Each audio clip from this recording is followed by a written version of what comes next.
തിരുവനന്തപുരം ആമയിഴഞ്ചാൻ തോട് സംരക്ഷിക്കാൻ സർക്കാർ പ്രഖ്യാപിച്ച പദ്ധതികൾ ഇഴഞ്ഞു നീങ്ങുന്നു. മാലിന്യം നീക്കുന്നതിനിടെ കരാർ ജീവനക്കാരൻ ജോയി മരിച്ചതിന് പിന്നാലെയാണ് മുഖ്യമന്ത്രിയുടെ അധ്യക്ഷതയിൽ യോഗം ചേർന്ന് തീരുമാനമെടുത്തത്.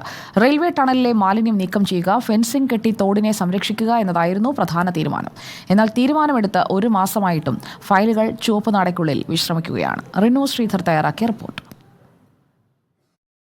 കഴിഞ്ഞ മാസം ഇതേ ദിവസമാണ് മാരായമുട്ടം സ്വദേശിയും റെയിൽവേയുടെ കരാർ ജീവനക്കാരനുമായ ജോയി ആമയിഴഞ്ചാൻ തോടിൻ്റെ ഈ തിരുവനന്തപുരം സെൻട്രൽ റെയിൽവേ സ്റ്റേഷന് സമീപമുള്ള ഈ ഭാഗത്ത് വെച്ച് മാലിന്യ കൂമ്പാരത്തിലേക്ക് മുങ്ങിത്താഴുന്നതും ജീവൻ നഷ്ടമാവുകയും ചെയ്തത്.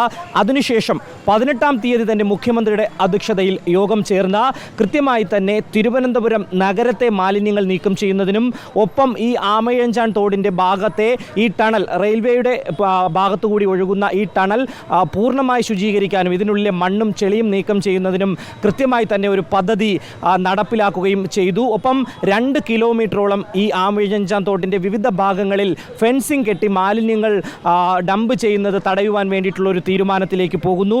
പക്ഷേ ആ തീരുമാനമെടുത്ത് ഏകദേശം ഒരു മാസത്തോളമാകുന്നു. ഇതുവരെയും അതിൻ്റെ ഫയലുകൾ ചുവപ്പ് നാടയിൽ കുടുങ്ങിക്കിടക്കുന്നു എന്ന് തന്നെ പറയേണ്ടി വരും. ഇതുവരെയും ആ പദ്ധതികൾ ഒന്നും തന്നെ നടപ്പിലായില്ല. ഏകദേശം 65 ലക്ഷം രൂപയാണ് ഈ റെയിൽവേക്ക് ഉള്ളിലൂടെ പോകുന്ന ടണലിലെ ചെളിയും മാലിന്യവും നീക്കം ചെയ്യുന്നതിന് വേണ്ടി ഇറിഗേഷൻ വകുപ്പ് തയ്യാറാക്കിയ ഇതിൽ റിപ്പോർട്ടിൽ പറയുന്നത് 65 ലക്ഷം രൂപ വേണം എന്നുള്ളതാണ്.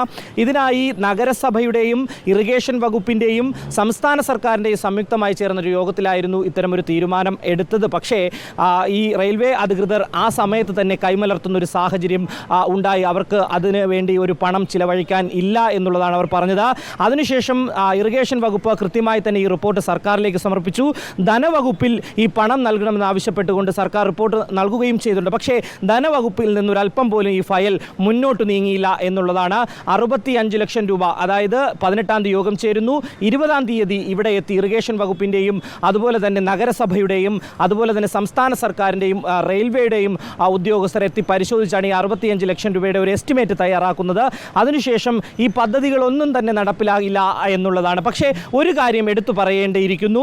നഗരസഭ കൃത്യമായി ഈ ഒരു വിഷയത്തിന് ശേഷം ഈ ആമയിഴഞ്ചാൻ തോടിൻ്റെ മാലിന്യങ്ങൾ നീക്കം ചെയ്യുന്നതിന് ഒരു ഇടപെടൽ നടത്തുന്നുണ്ട് എന്നുള്ളതാണ്.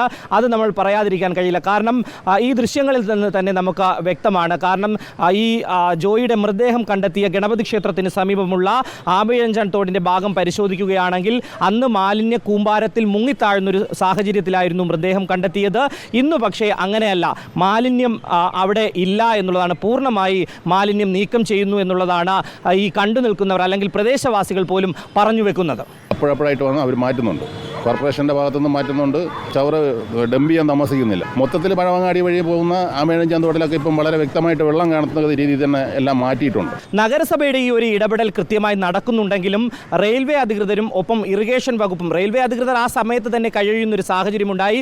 ഇറിഗേഷൻ വകുപ്പ് ധനവകുപ്പിന് നൽകിയിരിക്കുന്ന ഈ ഒരു ഫയൽ അല്ലെങ്കിൽ ഫണ്ട് അനുവദിക്കണമെന്നുള്ളൊരു അഭ്യർത്ഥന ഇത് ധനവകുപ്പ് അംഗീകരിച്ചിട്ടില്ല ഇതുവരെ. അത് അംഗീകരിച്ച് പണം നൽകിയെങ്കിൽ മാത്രമേ പൂർണ്ണമായും ഈ ടണലിലൂടെയുള്ള മാലിന്യങ്ങൾ നീക്കം ചെയ്യാൻ വേണ്ടി കഴിയും. ഇപ്പോഴും നമുക്ക് ദൃശ്യത്തിൽ കാണുന്നത് പോലെ ഈ ആമയിഴഞ്ചാൻ തോടിലൂടെ ഒഴുകിയെത്തുന്ന മാലിന്യങ്ങൾ ഈ ടണലിൻ്റെ മുന്നിൽ അടിഞ്ഞുകൂടി കെട്ടിക്കിടക്കുന്ന ഒരു സാഹചര്യമാണ് ഉണ്ടായത്. എന്തായാലും നാട്ടുകാരുൾപ്പെടെ പറയുന്നത് അടിയന്തരമായി ഈ ഒരു പ്രശ്നത്തിന് പരിഹാരം കാണണം എന്നുള്ളതാണ്.